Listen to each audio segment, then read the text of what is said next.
So safety glasses are good so little splinters don't get in your eyes and cut your eyes.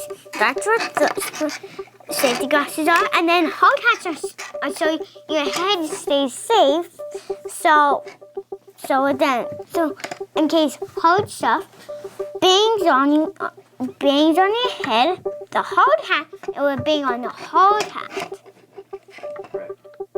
Yeah, and then how about me tell you, like, if something's so loud, something tool is so loud or something else, and like that would cover your ears and protect them so the loud noise not going in your ears. That's what they mean. Like that, and then how that hard hat, see? That.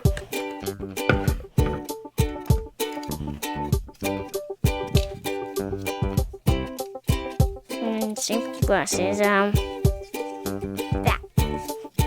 So yeah, that's all this stuff.